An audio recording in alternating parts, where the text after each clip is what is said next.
شفاعت کی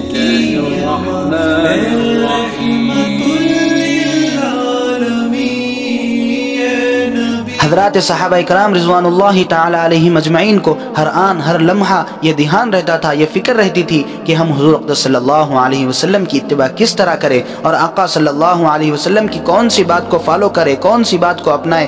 حضرات صحابہ کرام رضوان اللہ علیہم اجمعین ویسے ہی صحابہ نہیں بن گئے۔ سنیے، ایک مرتبہ حضور اقدس صلی اللہ علیہ وسلم مسجد نبوی میں خطبہ دے رہے تھے۔ خطبے کے دوران آپ علیہ السلام نے دیکھا کہ کچھ لوگ مسجد کے کنارے پر ٹھہرے ہیں، تو حضور اقدس صلی اللہ علیہ وسلم نے کنارے پر ٹھہرے ہوئے لوگوں سے خطاب کرتے ہوئے فرمایا کہ بیٹھ جاؤ۔ جس وقت آپ نے یہ حکم دیا اس وقت حضرت عبداللہ بن مسعود رضی اللہ عنہ باہر سڑک پر تھے اور مسجد نبوی کی طرف آ رہے تھے اور ابھی مسجد میں داخل نہیں ہوئے تھے کہ اس وقت ان کے کان میں حضور اقدس صلی اللہ علیہ وسلم کی یہ آواز آئی کہ بیٹھ جاؤ۔ آپ وہیں سڑک پر بیٹھ گئے۔ خطبے کے بعد جب حضور اقدس صلی اللہ علیہ وسلم سے ملاقات ہوئی تو آپ صلی اللہ علیہ وسلم نے فرمایا کہ میں نے تو بیٹھنے کا حکم ان لوگوں کو دیا تھا جو یہاں مسجد کے کناروں پر کھڑے ہوئے تھے، لیکن تم تو سڑک پر تھے اور سڑک پر بیٹھنے کی تو میں نے کوئی حکم نہیں دیا تھا، تم وہاں کیوں بیٹھ گئے؟ حضرت عبداللہ بن مسعود رضی اللہ عنہ نے جواب دیا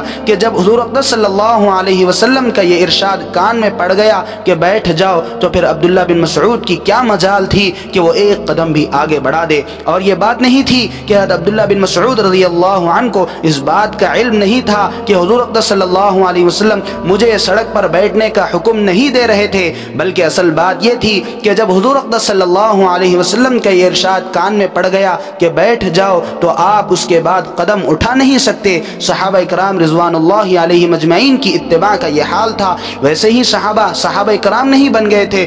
عشق و محبت کے دعوے دار تو بہت ہیں، لیکن ان صحابہ کرام جیسا عاشق کوئی ہے تو ہم دکھائیں اپنے عشق۔ میرے عزیز دوستوں، اصل عشق تو یہ ہے کہ ہم ان کی مکمل اتباع کریں اور ان کی ہر بات کو فالو کریں، ان کی ہر بات کو اپنی زندگی میں عملی اعتبار سے اپنائیں۔ ہم دل و جان سے حضور صلی اللہ علیہ وسلم کی ہر بات کے قائل ہیں، لیکن عملی اعتبار سے آقا صلی اللہ علیہ وسلم کی اتباع کریں۔ اس وقت ہم کہہ سکتے ہیں کہ ہم حضور اقدس صلی اللہ علیہ وسلم کے سچے امتی ہیں۔